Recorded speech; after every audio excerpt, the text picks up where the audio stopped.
Good afternoon. I'm Jack Stollsteimer, the District Attorney of Delaware County. I'm joined by the chiefs of both East Lansdowne and Lansdowne and the mayors of both of these towns as well, and my Chief County Detective, Jim Nolan.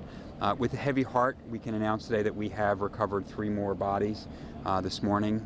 We think we have found everybody who was in that house. The Lay family, we think we have recovered all members of that family, and I want to give you an update on where things are going to stand. So at this point, there is no other search going on inside the building. We're trying to make sure the building is secure. We're going to be turning it over to the East Lansdowne officials as soon as possible for destruction and to make that area safe. At this point, the investigation moves to the Chief Medical Examiner of Delaware County.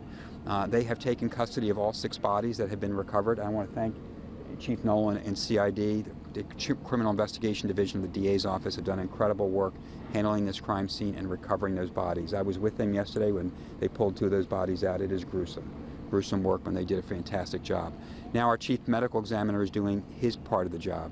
The first thing he's going to try to do is determine who these people are.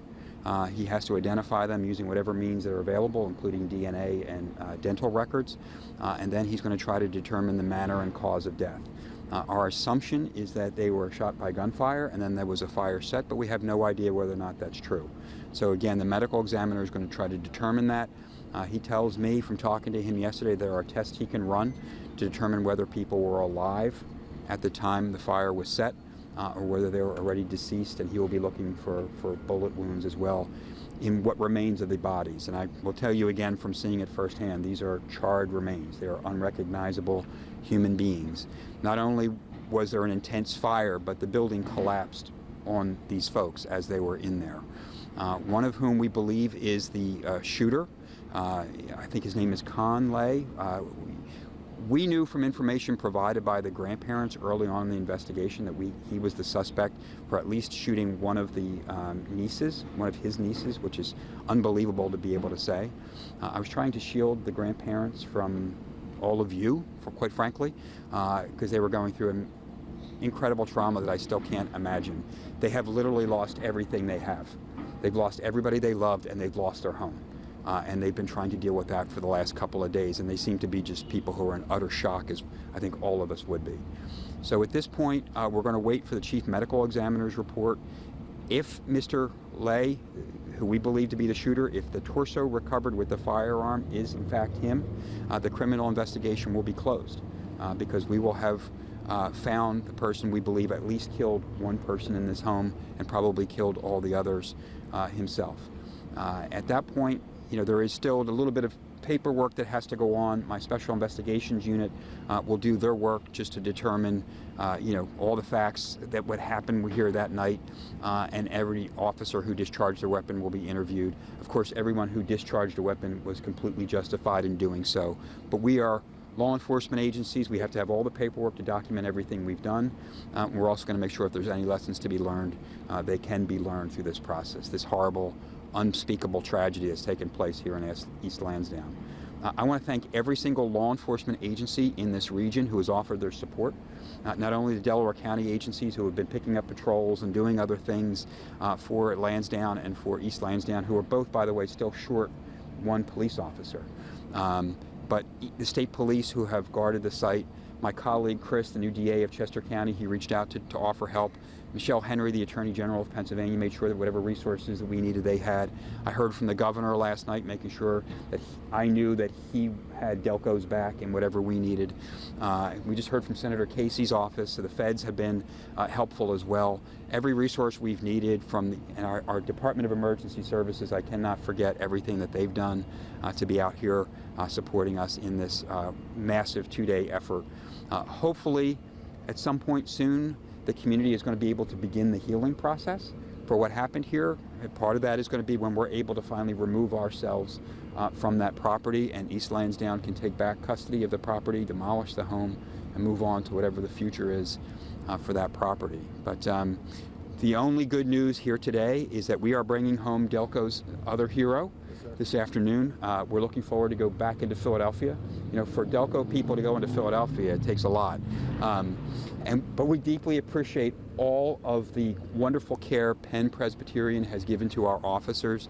They have been fabulous in helping us and making sure that these officers are safe. We really hope to be able to get him home this afternoon. I think we'll be out there probably around 2 or 3 o'clock for the same kind of ceremony to bring him home. But at this point, this scene, there's just going to be cleanup going on. You don't need to be here. There's no more crime-solving activities going on here today. We're trying to make it secure, do the follow-up work that we need to do to make sure that we can get ourselves out of here and return this community. And I do want to thank, and our chief and the mayors want to make sure the community, this community, Delaware County community, has been fabulous. They have reached out to all of us, just regular people who cared about police officers who were hurt and who cared about this family who was going through incredible grief. They've offered everything from food and help, and just incredible. We really are a family here in Delaware County, and I think on behalf of all of us, we want to thank the residents of East Lansdowne and the residents of Delaware County. And if you have any questions, I can... How do you conclude or make a positive, how do you firm up that investigation that ties this crime to a particular person? Like, what will you do to make your case shut? So we have, if he is the individual that the grandmother, who is his mother, identified as shooting her granddaughter, the case is closed as long as he is one of the deceased individuals. Okay? Hold on. At that point, there is no more criminal prosecution needed. Okay? We know people died because a fire was caused here. If he also killed them by gunfire, that just adds to the trauma, but it doesn't change the dynamic. As long as the shooter, who we believe started this whole series of tragic events, is dead, it's a closed criminal matter. What made you assume that they were killed by gunfire? Do you know anything about the motive? No motive at all. And what made you assume that they were killed by gunfire? You said you made the I didn't make the assumption, except that, I'm sorry if I did. What we've heard, you know, obviously you heard the reports that there was multiple gunshots. In fact, the 911 call that came in, people could hear gunfire.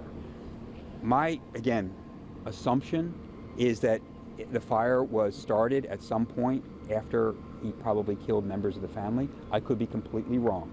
The medical examiner is going to try to determine how they died, if they died by gunfire or if they died by smoke inhalation and burning. Those two are two different. At the end of the day, it doesn't really matter. It may matter to the grandparents, and we're trying to give them closure, but I just think that that's an assumption that will be tested by whatever the chief medical examiner. Sorry if I, Chris, if I misspoke. One second, Vinny, 1 second. of the officers and what Okay. happened? So one officer was shot in the leg, one officer was shot in the forearm. The officer who was shot in the forearm, who is being released today, John Meehan, had both serious injuries. I mean, people put holes, this guy put holes in their bodies in places they weren't supposed to have holes, okay? So both of them took serious traumatic injuries. John took a little bit more surgery was involved. We're really hopeful and thankful that he's getting out, hopefully today, assuming the doctors release him, and then we'll be able to welcome him back home. Vinny? Jack, did the family, in the conversation with you or law enforcement, give any insight as to the moments that led up to the shooting? Any sense of an argument or dispute? Not really. I mean, they were shocked. First of all, they're in shock, period. Trying to talk to them, people who are just numb and overcome with grief and shock is a traumatic experience. I was trying to talk to them a little bit yesterday. Detective Murphy from CID talked to them at length. They don't really have any idea. He just went haywire, and she left the home. Grandfather picked her up. They go into safety, and they try to get police here to deal with the situation. Was that gun registered to him? Did he own that gun? Don't know. The gun that we've recovered is a rifle. It's melted at some level. Again, it was Inferno. Sure. Okay, so all of that stuff is for later. Sure. We're not going to trace the weapon until we get past today's stage. Today, we're just trying to make sure that we get our officer home, get these bodies to the medical examiner, and get this community back to some level of normalcy, which is a long way from there. Will neighbors be able to get into their homes? As soon as we get out of here, okay? So we got to get all that equipment there. We got to get the criminal equipment out, the law enforcement stuff. Then we've got to make. Are they knocking down? Yes, they are. Yeah, they're knocking down the building right now. They're in that process, right? Because we can't leave the structure the way it is. We were afraid it could fall on the investigators. So once they make it safe, and that will be the mayor and the police chief's call. Then they'll open up the street again. What Mayor resources Plan? are- Does the suspected shooter have a criminal history? Does he have any background that you guys have come across in the last day and a half? Nothing that I'm aware of that would lead to any kind of event like happened here. Terroristic threats?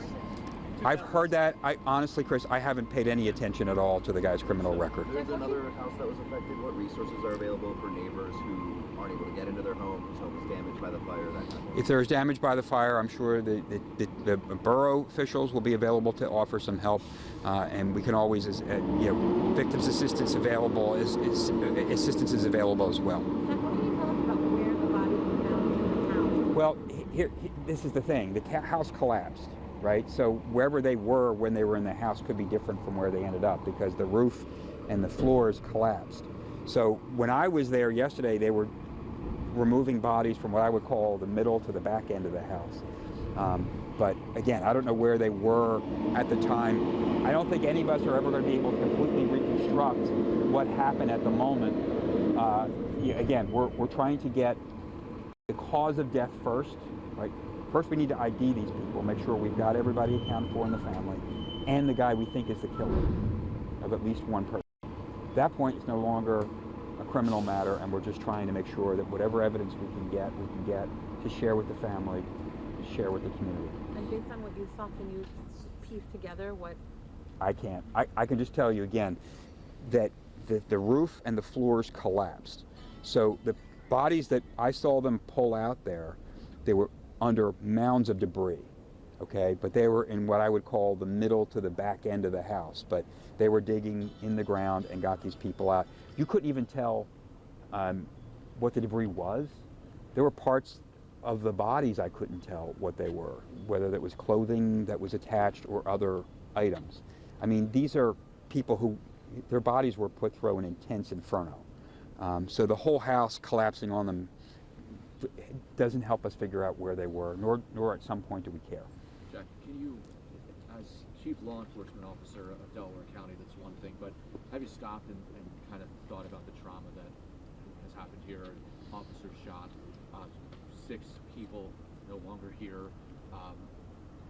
Some of what has gone through your mind, if you've stopped at all? Yeah, great question, Joe. You know, for me personally, you lean on your faith, right? And for me, I'm comforted by the fact that I believe that those poor victims, especially those children, are in a far better place now. I need to believe that. And I also believe that if this man did shoot his family, which is a horrible evil I can't even begin to comprehend, I hope that the Sisters of Mercy at St. Denis taught me the truth and that he is going to spend the rest of his life suffering in hell for what he did. This is just a horrendous thing. But I do want to say, from a law enforcement perspective, we see evil all the time. You know, most of what we see in the criminal justice system are people who are dysfunctional. They do harm to themselves, they do harm to others around them. And it's because of some issues in their lives. But there is a small number of people that I've encountered in my 10 years as a prosecutor who are just truly evil people. And they need to be held accountable.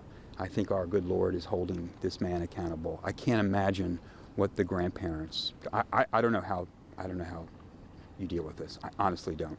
I can't imagine if I lost my own children, let alone losing my children and grandchildren. Unspeakable. Could we hear from the mayor just Sure. on the community impact? I know you've lost 6 residents, Mayor. I can't imagine what you and your community are going through. Could you give us a little perspective of how you're dealing with this and how you're wrapping your arms around this neighborhood? We're in pain. We're hurting. We are a close-knit community. For those of you who have followed us through our 4th of July parades and through our community events, I've seen these kids walk to and from school. I've seen these kids at our community events. East Lansdowne is in pain. And I don't know how we're going to heal, I don't know, but that process, we have to begin that process now that we've recovered those babies and their parents.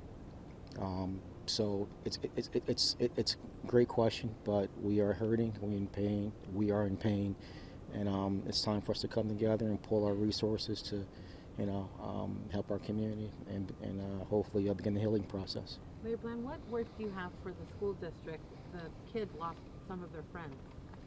Right now, we'll be, now that this part of the ordeal is over with, we'll begin to have those conversations with the school district to, again, start the healing process. So that's all I'm going to say about that right now.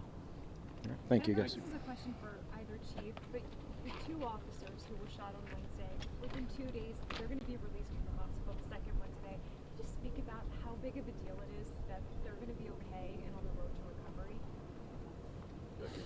Come on, Ken. So, we had a procession for the my Lansdowne officer yesterday, and it could have been a completely different procession, and I'm glad it wasn't. He went home. He's recovering at home. Hopefully he makes a full recovery. But that event affects my whole department and Chief Zimmer's whole department also. We're small town, police, community police, and when a major event like this happens, we got together. We really have. The community outpouring resources from other police departments, state police, the feds, everybody stepped in and basically grabbed myself and Chief Zimmer. What do you need? That's all we kept hearing for the last 3 days. What do you need? What do you need? What do you need? And that was overwhelming. But working as a team with CID, we got through it. We're getting through it. But this is only the beginning. We're going to have to recover. Yeah, echo the statements of Chief Rutherford. Without the support of our local, state, federal partners and all these local departments around us, they come to help us, whatever we need. We have other departments patrolling our towns while this tragedy is going on. We have a big scene down here. It took us, as you see, immense time and resources away from the streets and providing for the community. That's why these other towns step in. That's what we do around here. Everybody helps one another. And on that note, we're going to go back to work, finish up here, dismiss all of you. Thank you all for coming.